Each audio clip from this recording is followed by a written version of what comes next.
वैकुंठ धाम कहाँ और कैसा है, जानिए रहस्य। नमस्कार मित्रों, हमारे ज्ञान भक्ति अभी चैनल में आपका हार्दिक स्वागत है। अगर आप हमारे चैनल पर पहली बार आए हैं तो हमारे चैनल को सब्सक्राइब जरूर करें, साथ ही साथ अपने दोस्तों के साथ शेयर करें। तो चलिए दोस्तों, जानते हैं वैकुंठ धाम कहाँ और कैसा है, जानिए रहस्य। वैकुंठ का शाब्दिक अर्थ है जहाँ कुंठा न हो। कुंठा यानी निष्क्रियता, अकर्मण्यता, निराशा, हताशा, आलस्य और दरिद्रता। इसका मतलब यह हुआ कि वैकुंठ धाम ऐसा स्थान है जहाँ कर्महीनता नहीं है, निष्क्रियता नहीं है। कहते हैं कि मरने के बाद पुण्य कर्म करने वाले लोग स्वर्ग या वैकुंठ जाते हैं। हालांकि वेद यह नहीं कहते हैं कि मरने के बाद लोग स्वर्ग या वैकुंठ जाते हैं। वेदों में मरने के बाद की गतियों के बारे में उल्लेख मिलता है और मोक्ष क्या होता है इस पर ही ज़्यादा चर्चा है। खैर, हम आपको पुराणों की धारणा अनुसार बताना चाहेंगे कि वैकुंठ धाम कहाँ है और वह कैसा है। वैकुंठ धाम कहाँ है? हिंदू धर्म के अनुसार कैलाश पर महादेव, ब्रह्मलोक में ब्रह्मदेव बसते हैं। उसी तरह भगवान विष्णु का निवास वैकुंठ में बताया गया है। वैकुंठ लोक की स्थिति 3 जगह बताई गई है: धरती पर, समुद्र में और स्वर्ग के ऊपर। वैकुंठ को विष्णुलोक और वैकुंठ सागर भी कहते हैं। भगवान श्री कृष्ण के बाद इसे गोलोक भी कहने लगे। चूंकि श्री कृष्ण और विष्णु एक ही हैं, इसीलिए श्री कृष्ण के निवास स्थान को भी वैकुंठ कहा जाता है। पहला वैकुंठ धाम। धरती पर बद्रीनाथ, जगन्नाथ और द्वारिकापुरी को भी वैकुंठ धाम कहा जाता है। चारों धामों में सर्वश्रेष्ठ हिंदुओं का सबसे पावन तीर्थ बद्रीनाथ नर और नारायण पर्वत श्रृंखलाओं से घिरा, अलकनंदा नदी के बाएं तट पर नीलकंठ पर्वत श्रृंखला की पृष्ठभूमि पर स्थित है।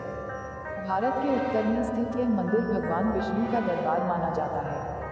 बद्रीनाथ धाम में सनातन धर्म के सर्वश्रेष्ठ आराध्य देव श्री बद्रीनारायण भगवान के 5 स्वरूपों की पूजा अर्चना होती है।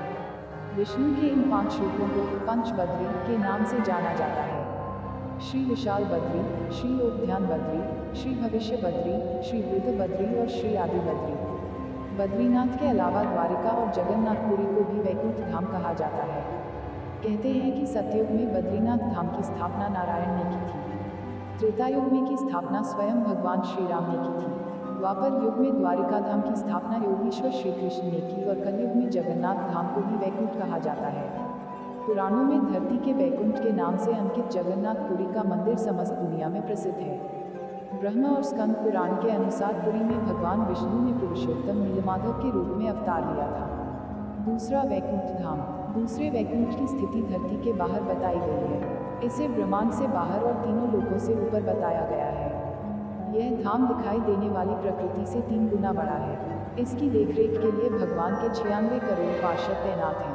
हमारी प्रकृति से मुक्त होने वाली हर जीवात्मा इसी परमधाम में शंख, चक्र, गदा और पद्म के साथ प्रविष्ट होती है। वहाँ से वह जीवात्मा फिर कभी भी वापस नहीं होती। यहाँ श्री विष्णु अपनी 4 पटरानियों श्रीदेवी, भूदेवी, नीला और महालक्ष्मी के साथ निवास करते हैं।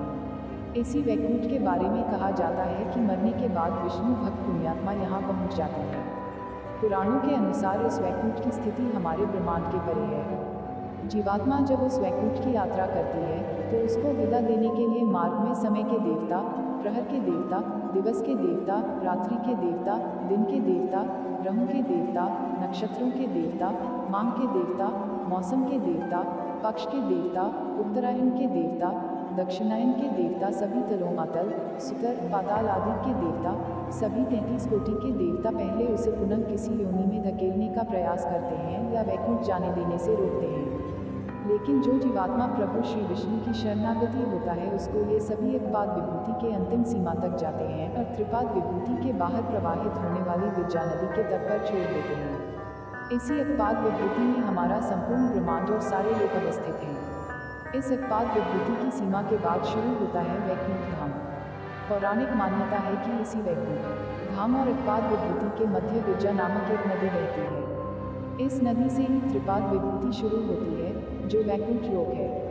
मुक्त होने वाली जीवात्मा को जब सभी देवता विद्या नदी तक छोड़कर जाते हैं तब वह जीवात्मा नदी में डुबकी लगाकर उस पार चली जाती है। उस पार से पार्षदगण उसको सीधे श्री विष्णु के पास ले जाते हैं। वहाँ वह उनके दर्शन करके परम आनंद को प्राप्त करता है। इस प्रकार त्रिपाद विभूति में ही वह जीवात्मा सदा के लिए स्थापित हो जाती है। पुराणों में इस वैकुंठ धाम का बड़ा ही रोचक चित्रण किया गया है। तीसरा, वैकुंठ धाम। भगवान श्री कृष्ण ने द्वारिका के बाद एक और नगर बसाया था जिसे वैकुंठ कहा जाता था। कुछ इतिहासकारों के मुताबिक अरावली की पहाड़ी श्रृंखला पर कहीं वैकुंठ धाम बसाया गया था, जहां इंसान नहीं, सिर्फ साधक ही रहते थे। भारत की भौगोलिक संरचना में अरावली प्राचीनतम पर्वत है। भूशास्त्र के अनुसार भारत का सबसे प्राचीन पर्वत अरावली का पर्वत है। माना जाता है कि यहीं पर श्री कृष्ण ने वैकुंठ नगरी बसाई थी। राजस्थान में यह पहाड़ नैऋत्य दिशा से चलता हुआ ईशान दिशा में करीब दिल्ली तक पहुंचा है। अरावली या अरवली उत्तर भारतीय पर्वतमाला है। राजस्थान राज्य के पूर्वोत्तर क्षेत्र से गुजरती 560 किलोमीटर लंबी इस पर्वतमाला की कुछ चट्टानी पहाड़ियां दिल्ली के दक्षिण हिस्से तक चली गई हैं। अगर गुजरात के किनारे अरबुल या माउंट आबू का पहाड़ उसका एक सिरा है, तो दिल्ली के पास की छोटी छोटी पहाड़ियां धीरज दिरज दूसरा सिरा। वैकुंठ धाम। मान्यता है कि इस धाम में जीवात्मा कुछ काल के लिए आनंद और सुख को प्राप्त करती है, लेकिन सुख भोगने के बाद उसे पुनः मृत्यु लोक में आना होता है। इस स्थान को स्वर्ग से ऊपर बताया गया है। वैकुंठ के ऊपर कैलाश पर्वत है। वैकुंठ को सूर्य और चंद्र प्रकाशित करते हैं। यहाँ गौर करें तो यह विष्णु का बद्रीनाथ धाम हो सकता है। हिंदू धर्म के अनुसार भगवान श्री विष्णु के धाम को वैकुंठ धाम कहा जाता है। आपने 4 धामों के नाम तो सुने ही होंगे, बद्रीनाथ, द्वारिका, जगन्नाथ और रामेश्वरम। इसमें से बद्रीनाथ धाम भगवान विष्णु का धाम है। मान्यता के अनुसार इसे भी वैकुंठ कहा जाता है। यह जगतपालक भगवान विष्णु का वास होकर पुण्य, सुख और शांति का लोक है।